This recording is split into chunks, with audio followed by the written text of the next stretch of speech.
Sahabat Shalom, pada pagi hari ini saya akan menyampaikan firman Tuhan yang saya beri tema doa dengan air mata. Kita perlu tahu saudara bahwa dunia disebut sebagai lembah air mata. Dari lahir kita sudah menangis, dan bahkan mati pun diiringi dengan air mata. Perjalanan hidup kadangkala juga diwarnai dengan air mata. Bahkan tidak jarang karena air mata manusia menjadi putus asa dan mengambil jalan pintas. Tetapi tidak jarang pula bahwa air mata itu menjadi celah bagi kita untuk setan itu masuk ke dalam kehidupan kita. Tetapi air mata juga bisa dipakai oleh Tuhan untuk menjadi titik balik kehidupan manusia. Nah, pagi hari ini saya akan tunjukkan kepada saudara tentang siapa-siapa yang berdoa dengan air mata. Yang pertama adalah Daud. Daud menangis meraung-raung pada saat kota Siklak itu dibakar. Dan bukan cuman kota Siklak yang dibakar, tetapi terjadi penawanan besar-besaran, termasuk keluarganya sendiri.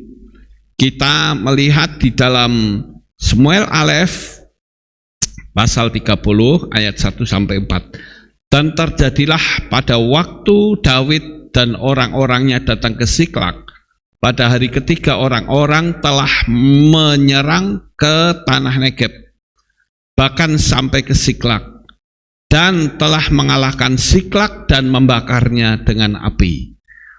Dan mereka menawan para wanita yang ada di dalam kota itu, yang kecil sampai besar. Mereka tidak membunuh siapapun, tetapi mereka menggiring semua melanjutkan perjalanan mereka. Dan Daud serta orang-orangnya masuk ke dalam kota Siklak, dan ternyata kota itu terbakar dengan api, dan juga istri-istri mereka dan anak-anak mereka, dan anak-anak perempuan mereka ditawan.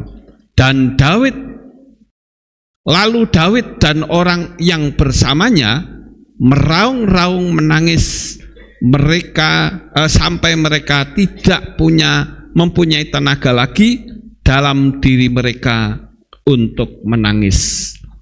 Saudara yang terkasih, ini teriakan dari Daud itu saya menyebutnya sebagai air mata untuk merebut keluarga orang percaya yang ada di tempat itu. Begitu juga saudara, seringkali kita tentu menangis untuk keluarga kita masing-masing agar kita dilindungi oleh Tuhan. Kita melihat lagi yang kedua, yaitu air mata Hizkia. Hizkia hampir mati. Dia menangis di dalam kitab Melekhimbet. Maka Hizkia umurnya ditambah berapa tahun saudara? 15 tahun.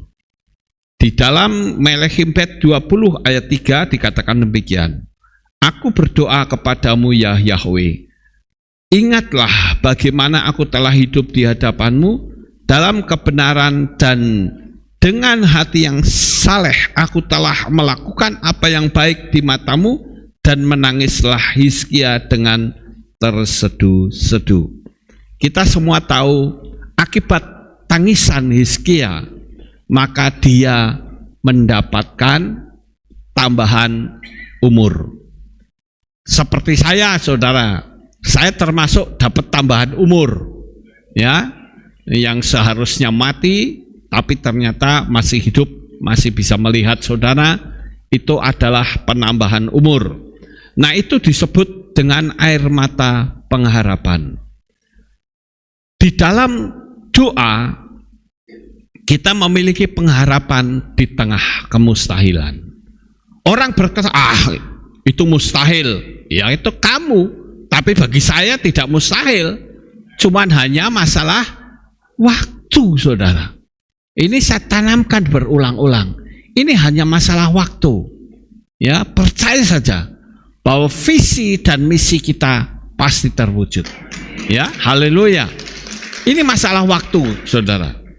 Kemudian kita lihat lagi, yaitu Petrus menangis saat mendengar suara sopar pergantian waktu jaga. Di dalam Markus 14 ayat 71 sampai 72 dikatakan, dan dia mulai mengutuk dan bersumpah, aku tidak mengenal orang yang kamu katakan itu. Dan untuk yang kedua kalinya suara shofar kedua, dan teringatlah Petrus akan perkataan yang pernah Yesus katakan, bahwa sebelum suara shofar berbunyi 2 kali, engkau akan menyangkal aku 3 kali. Sambil tercenung ia pun menangislah. Saya membaca dengan kalimat yang sudah tepat, saudara. Kalau kita membaca pada umumnya selalu mengatakan apa? Ayam berkokok. Ya, sekali lagi itu salah. Karena apa? Karena ayam tidak ada di pusat pemerintahan, tidak keluyuran di tengah jalan, saudara. Mereka ada di dalam kandang. Jadi suara kukuk itu apa? Itulah suara shofar, pergantian waktu jaga. Ya, di situ dikatakan bahwa shofar dibunyikan pada waktu pergantian waktu jaga. Dia terkejut. Apa yang Yesus katakan itu semuanya terjadi. Saudara yang terkasih, itu disebut dengan air mata pertobatan. Berapa banyak di antara kita yang pernah mengeluarkan air mata pertobatan? Berapa banyak di antara kita yang pernah mengakui dosa-dosa kita, sehingga kita bertobat dan kita mencucurkan air mata? Ada di antara kita, saudara, yang bukannya air mata pertobatan, air mata kesedihan, itu air mata keputusasaan. Nah, itu yang Tuhan tidak suka.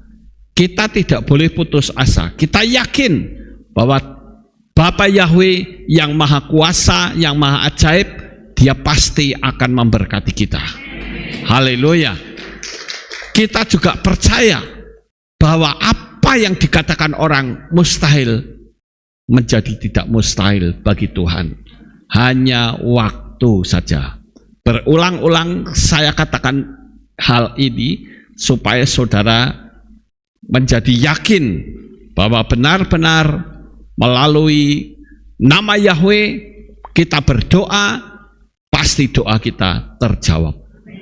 Jangan sekali-kali melihat fisik kita. Kemarin saya sudah menyampaikan pada hari Rabu bahwa Gehazi dan Elisa itu yang disembah siapa, saudara? Yahweh juga. Tapi ada 2 pandangan. Yang satunya melihat apa yang tidak dilihat oleh manusia, yang satunya melihat apa yang kelihatan. Nah, kebanyakan orang-orang itu melihatnya yang kelihatan, seperti Thomas. Sebelum aku mencucukkan jariku ke tangannya dan lambungnya, sekali-kali aku tidak percaya. Sampai akhirnya Yesus menampakkan diri dan menegur Thomas. Engkau melihat, engkau percaya karena engkau melihat, tetapi berbahagialah setiap orang yang tidak melihat namun percaya. Kita itu diperhadapkan dengan dua pilihan. Kita mau percaya atau tidak. Seringkali saudara, kita percayanya hanya karena melihat secara fisik. Jujur saja, berapa banyak orang-orang yang mengaku Bapa Yahweh sebagai Tuhan dan Juru Selamat, tetapi faktanya banyak sekali yang tidak percaya. Karena apa? Dia melihat kenyataan. Kalau kita melihat kenyataan, saya kasih tahu bahwa mata kita sebetulnya sedang menceritakan kebohongan. Sekarang ini saya agak sedikit mundur, saudara. Ini harusnya yang pertama ya. Ini Yosef berjumpa dengan kakak-kakaknya. Saudara tahu, Yosef atau Yusuf itu hidupnya umur 17 punya visi dan impian. Ya. Visinya sangat besar, aku akan menjadi penguasa. Dan semua kakak-kakaknya mengatakan mustahil, tak mungkin. Ini tukang mimpi. Tapi Yusuf tidak mau terpengaruh dengan kakak-kakaknya. Bahkan visi dan impiannya sempat mau dibinasakan. Yaitu apa? Dengan dimasukkan ke dalam sumur. Kemudian Yusuf menangis, minta tolong aku dikeluarkan. Akhirnya dia dikeluarkan. Sekarang malah menjadi budak, saudara. Lalu dijual oleh kakak-kakaknya, dibeli oleh Ismail dan keturunan Ismail, dan akhirnya sampai ke Mesir. Mungkin orang yang melihat peristiwa itu akan mengatakan, Tuhan hanya mimpi doang, hanya berharap saja. Mana buktinya? Nggak terjadi kan? Faktanya kamu masuk sumur. Faktanya grafikmu menurun. Yang tadinya orang merdeka menjadi budak, saudara. Inilah kalau kita melihat hanya melalui visi saja, melalui pandangan kita. Vision itu pandangan mata kita. Ya, maka yang ada adalah mata kita menceritakan kebohongan. Tetapi bagi Bapa Yahweh, penderitaan yang dialami oleh Yosef, yang dialami olehnya sampai ke Mesir, itu menjadi jalan keluar. Semua orang berpikir, mana mungkin Yosef bisa berhasil, mustahil. Tetapi melalui tantangan yang besar, justru dia menjadi berhasil. Dan dia bahkan menafsirkan mimpinya juru roti dan juru minuman raja. Akhirnya Yusuf pada waktu raja mendapatkan mimpi, Yusuf disuruh menafsirkan. Dan apa yang terjadi? Akhirnya Yusuf bisa naik tahta. Dalam arti satu tingkat di bawah Fir'aun. Itu artinya semua yang mustahil menjadi tidak mustahil. Sekarang apa yang terjadi, saudara? Kita baca di dalam Beresyit 45 ayat 14 dan 15. Lalu ia merangkul leher Benyamin adiknya dan menangis. Dan Benyamin pun menangis pada bahu Yusuf. Dan dia mencium semua saudaranya dan menangis atas mereka. Dan sesudah itu saudara-saudaranya bercakap-cakap dengan dia. Saudara, bisakah kita merangkul orang yang membenci kita? Bisakah kita merangkul orang yang mengkritik kita? Yusuf merasa bahwa dia mengalami tekanan itu dari kakaknya. Tetapi pada waktu itu kakaknya berkata, saya minta maaf ya Yusuf, kamu menderita oleh karena aku. Tapi perhatikan apa yang dikatakan Yusuf atau Yosef. Dia berdoa dan menangis, itu adalah disebut air mata pengampunan. Di ayat 5 dikatakan, tetapi sekarang janganlah bersedih hati dan janganlah pula menyalahkan diri sendiri bahwa kamu telah menjual aku ke sini, karena untuk menyelamatkan kehidupan Elohim telah menyuruh aku mendahului kamu. Saudara yang terkasih, seringkali kita menyalahkan orang lain dengan mengatakan gara-gara kamu saya menderita. Padahal penderitaan itu bisa dipakai oleh Tuhan untuk membuat kita semakin naik, saudara. Coba kita sadari berapa banyak di antara kita, mungkin para subscriber yang sedang mengikuti streaming pada pagi hari ini, mungkin saudara merasa, kenapa kamu perlakukan aku seperti itu? Tapi selama visi kita memandang kepada Bapa Yahweh, penderitaan apapun akan berubah menjadi manis. Ini yang tidak diketahui oleh orang, saudara. Dengan kata lain, kalau kita hidup menderita, wes pasti selesai. Dengan kita hidup dianiaya orang, dilecehkan orang, pasti habis kita semua. Saya katakan kita perlu belajar mencontoh Yosef. Kita seringkali ngamuknya nomor 1, saudara.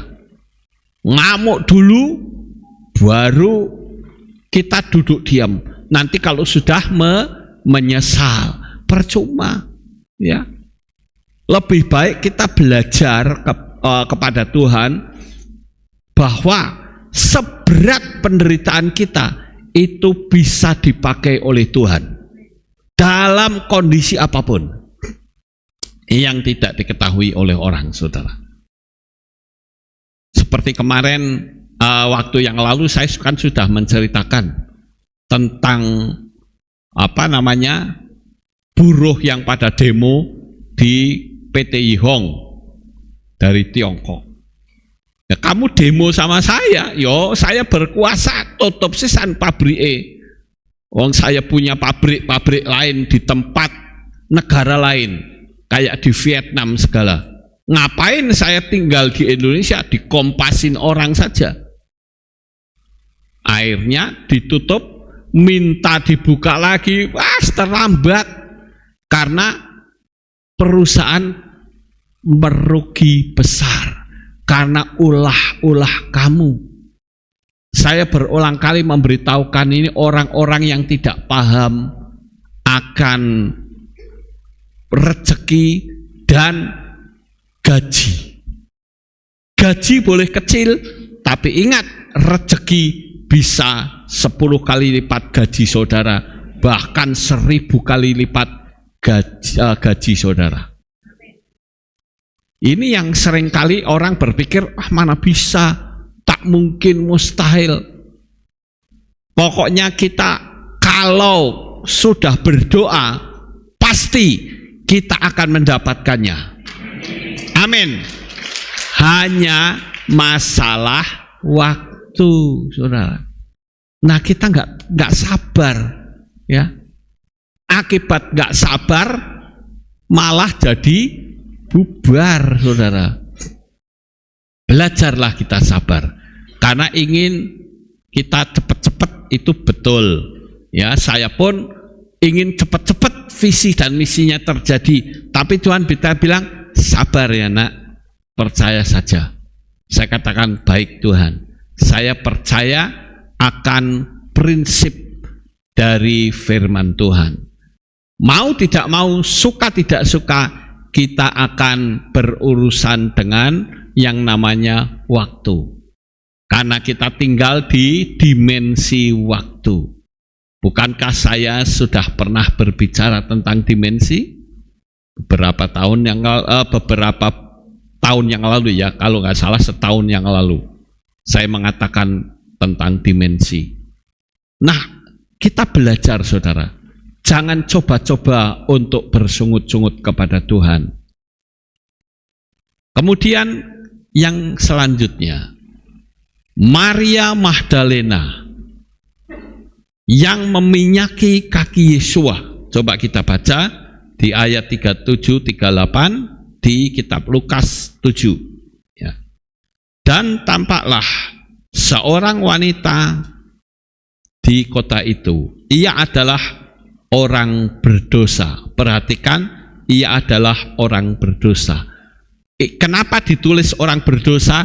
Karena sudah cukup terkenal, saudara. Bayangkan orang berdosa kok mau mendatangi Yesua. Ya. Ketika mengetahui bahwa dia datang dan sedang duduk makan di rumah orang Farisi itu dengan membawa buli-buli pualam berisi minyak wangi, dan seraya berdiri di sisi kedua kakinya sambil menangis ke belakangnya, dia mulai membasahi kedua kakinya dengan air mata, dan dengan rambut di kepalanya dia menyekanya, menciumi kedua kakinya serta mengurapi dengan minyak. Saya mau tanya kepada saudara, tolong dijawab saudara. Ini Yesua ketika diurapi dengan minyak, kira-kira menurut saudara minyaknya itu hasil dari hal yang halal atau tidak? Tidak, ya. Betul. Saya boleh menyebut radok kasarnya begini. Minyak itu hasil dari pelacuran. Betul tidak, saudara? Tetapi Yesua mau terima tidak? Mau. Karena Maria Magdalenanya bertobat. Tapi kita seringkali nggak bisa terima Maria Magdalenanya. Wah, ini hasil dari pelacuran, nggak perlu. Padahal dia sudah menangis-nangis, minta ampun. Kita mengatakan pokoknya sekali pelacur, tetap pelacur. Nggak bisa kita ngejat seperti itu, saudara. Kita belajar firman Tuhan. Ya, orang itu tidak selamanya itu jahat. Orang tidak selamanya menyakitkan. Ada kalanya dia menjadi sadar dan bertobat. Itu Maria Magdalena. Sekarang saudara perhatikan, ketika dia mendekati Yesua, orang akan tertawa. Orang akan mencibir dia dan berkata, kamu itu sok tahu, pelacur aja mau sok rohani. Saudara, tapi Maria tidak peduli. Maria dia buktikan tentang kasihnya kepada Yesua, tentang pertobatannya. Itu disebut dengan air mata penyerahan diri. Dan dia bisa mendapatkan keselamatan. Bahkan Yesus sendiri mengatakan, selama Injil itu masih disampaikan dan Yesus itu disalib, dia akan dikenang perbuatan Maria. Saudara tahu, waktu disalib siapa yang menghibur? Semua orang tidak ada yang menghibur. Murid-muridnya lari, tetapi Yesus, saya yakin, terhibur dengan bau minyak narwastu jati murni. Amin, saudara. Karena minyak wangi itu akan lama hilangnya, saudara. Bahkan kalau dikatakan minyak narwastu itu kalau sudah kena tangan, dicuci pun tidak hilang, saudara. Wanginya masih ada. Waktu Yesus disalib, dia ingat, oh ya, ada seorang perempuan yang mengasihi aku. Ada seorang perempuan yang menyerahkan dirinya sepenuhnya kepadaku. Dalam konteks yang positif ya, jangan ditafsirkan kasih itu perempuan mengasihi Yesus dalam kasih yang lain, bukan itu saudara. Tetapi pertobatan dari Maria. Ketika minyak itu ditumpahkan, dia menangis terseduh-seduh di hadapan Yesus. Apakah dia masih melacurkan diri? Saya yakin tidak. Artinya peristiwa itu adalah menjadi titik balik dari kehidupan Maria. Selanjutnya, doa dan air mata Lukas Sutrisno. Untuk apa? Untuk kehilat dan jiwa-jiwa baru. RB dan Kota Magelang serta Israel, Palestina, Eropa dan lain-lain. Tahukah saudara? Di dalam doa saya berkata kepada Tuhan, Tuhan berkatilah jemaatmu, khususnya jemaat Alef Tau Magelang. Berkati subscriber, keluarga mereka. Tuhan berkati usaha mereka, bentengi mereka. Itulah isi doa saya, saudara. Di tengah-tengah tantangan, saya percaya dan saya berani mengatakan bahwa kehilat kita menjadi kehilat yang terindah dan terbesar di dunia. Saya meyakini itu. Ya. Kalau saudara mengatakan, mosok iyo duitnya dari mana? Sakarepe, saudara mau berkata begitu. Tapi saya meyakini bahwa kehilat kita menjadi kehilat yang terbesar dan terindah. Itu iman saya. Ya, bagi saudara yang percaya ya boleh, nggak percaya ya nggak apa-apa. Dulu saya pun mengimani ini. Orang mencibir saya ketika mereka bertanya, Pak Lukas, kalau sudah 3 tahun ini selesai mau kemana? Saya akan pindah ke gedung bioskop Rejowinangun. Orang itu mengakui di hadapan saya. Dia katakan, ndak yo bisa. Nggak bisa. Ada lagi yang berkata, Pak Lukas ndak usah berpikir yang muluk-muluk, beriman yang muluk-muluk. Pak Lukas itu punya jemaat itu sedikit. Kalau diibaratkan itu korengan paten. Tinggal dipelihara saja, itu pasti Tuhan suka. Nggak usah berpikir gedung bioskop dan sebagainya. Saya katakan, maaf Om, saya tidak sependapat. Tapi saya mengimani, saya percaya bahwa gedung bioskop itu akan menjadi gereja. Saya katakan begitu. Cuman hanya masalah waktu, saudara. Seringkali orang menganggap remeh masalah waktu. Ketika diuji masalah waktu, kita mundur. Di dalam doa saya mengatakan, Tuhan, Engkau ajaib. Engkau melindungi jemaatmu dari bencana. Engkau tolong agar supaya keluarga orang-orang percaya dapat kuat. Itu doa saya, saudara. Dan kami terus mendoakan baik jemaat Alefta maupun para subscriber. Kami terus berdoa sampai hari ini agar supaya jemaat Tuhan tetap tenang.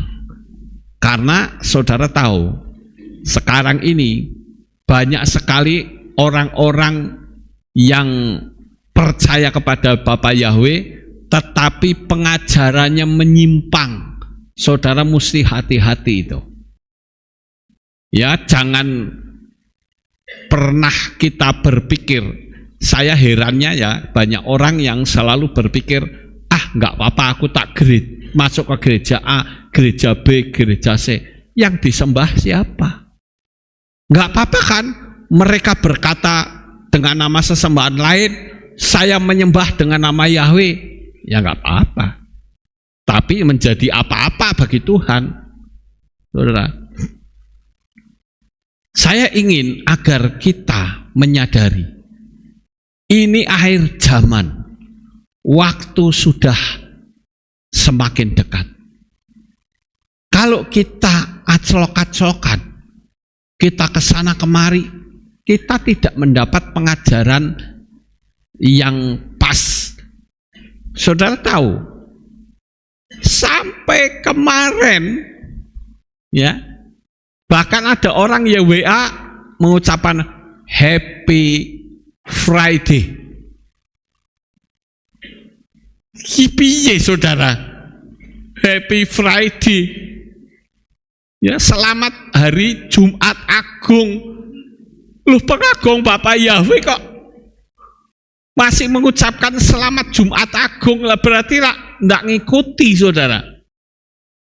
Ini parah banget saudara.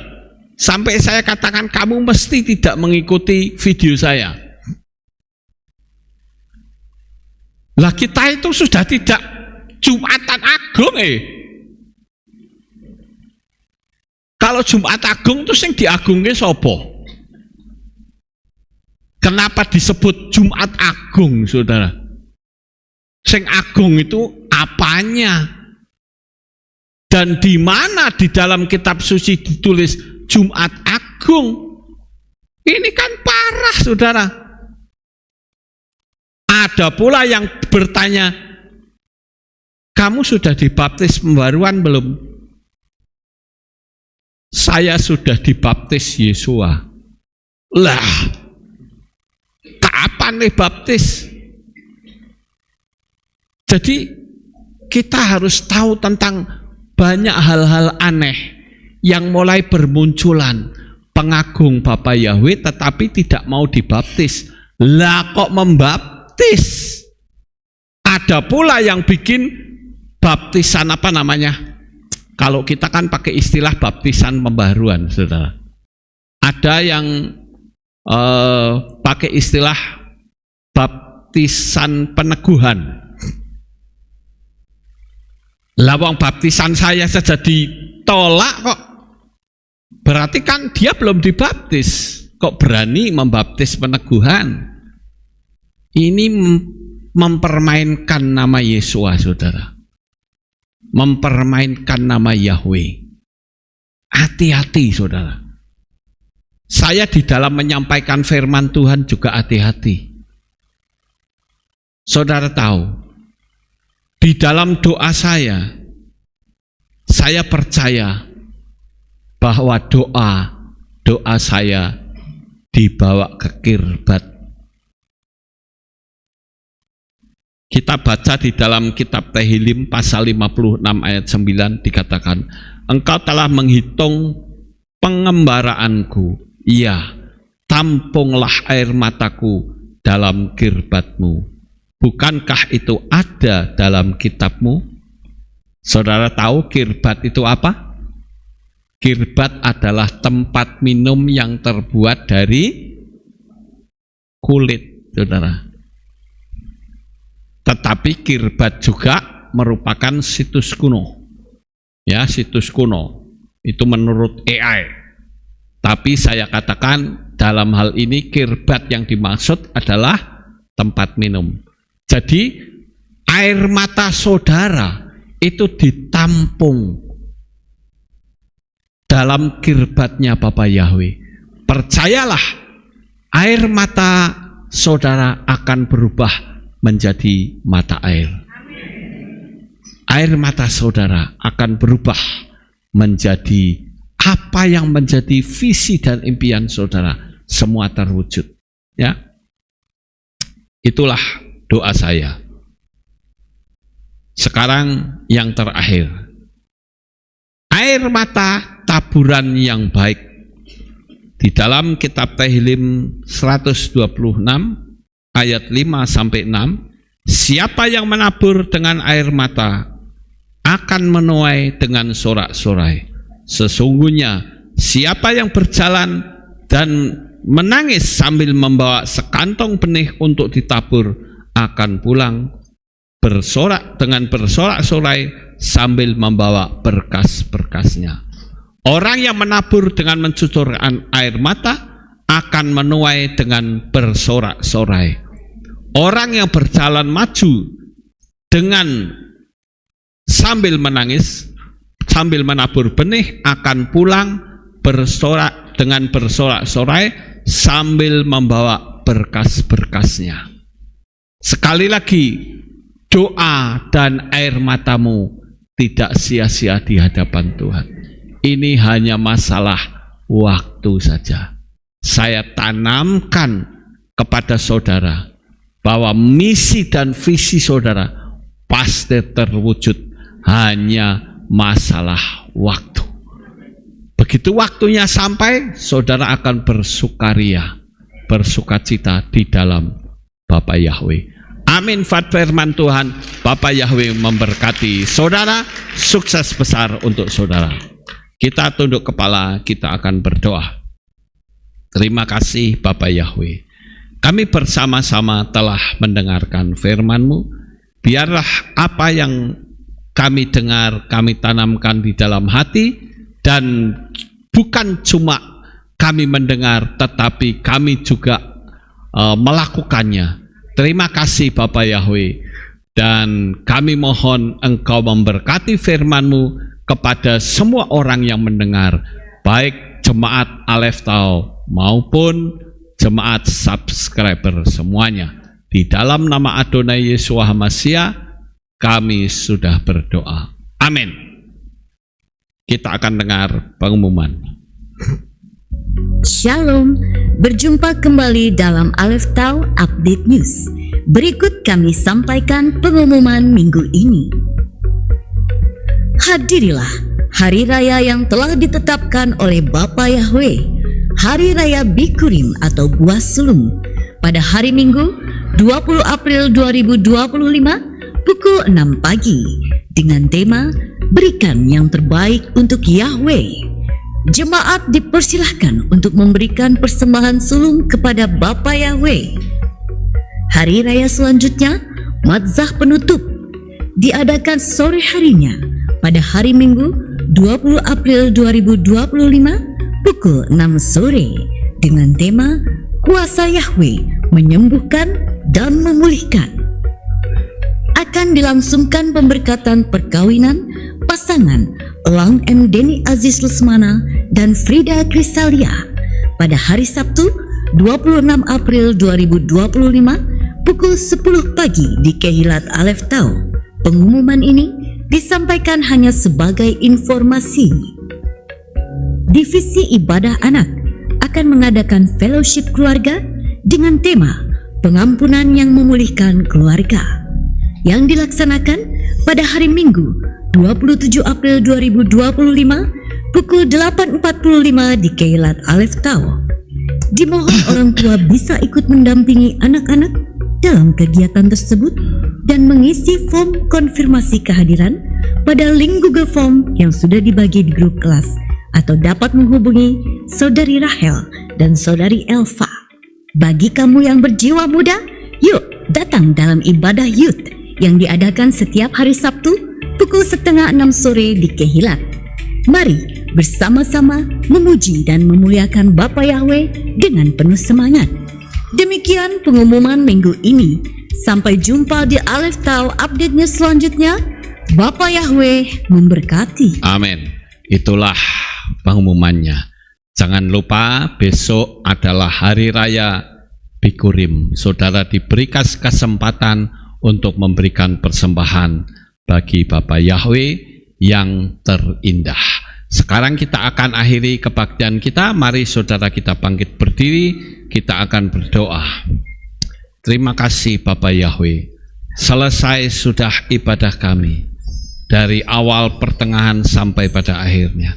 Sebentar lagi jemaatmu akan pulang ke rumah mereka masing-masing. Jaga lindungi mereka sampai di rumah dengan selamat. Tutup bungkus dengan kuasa-Mu. Kami percaya melalui firman-Mu, mereka akan semakin teguh di dalam Engkau. Amin. Mereka akan kuat di dalam Engkau ya Amin. Tuhan. Terpujilah Engkau di dalam nama Adonai Yesus HaMashiach kami berdoa. Kita bersama-sama angkat tangan kita dan kita akan menerima berkat Kohanim. Haleluya. Yefarech Yahweh wa yismerecha. Amin. Yair Yahweh panau eleka wihudecha. Amin. Isa Yahweh panau eleka wa yasem lecha shalom.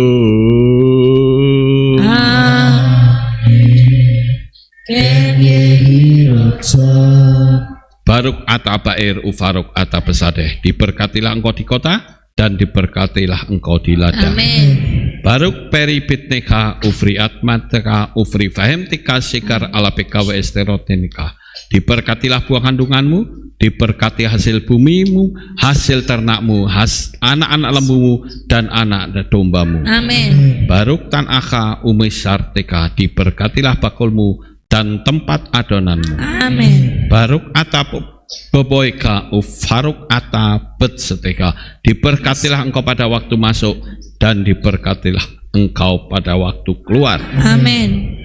Baruk ata Yahweh Eloheinu melek olam Beshem Yeshua HaMashiach wa Ruach HaKodes kile olam faem. Terima kasih Tuhan di dalam nama Adonai Yeshua HaMashiach. Amin. Haleluya.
Sahabat Shalom, selamat pulang. Bapak Yahweh memberkati Bapak Ibu Saudara. Yahweh yang Maha Kuasa, terima kasih atas kehadiran Bapak Ibu Saudara sekalian dalam ibadah bersama kami di Kehilat Alef Tau Magelang. Doa saya Bapak Yahweh memberkati dengan kesehatan yang sempurna, damai sejahtera dan berkat materi yang semakin melimpah. Kami menunggu kembali kehadiran Bapak Ibu Saudara sekalian pada jam yang tersedia. Hari Sabat jam 5 pagi, hari Minggu jam 6 pagi, hari Rabu jam 6 sore. Siap sedialah sebagai mempelai HaMashiach untuk menyambut kehadiran mempelai pria kita yaitu Adonai Yeshua HaMashiach di awan-awan yang permai. Amen lehitraot. Shalom, sampai jumpa kembali.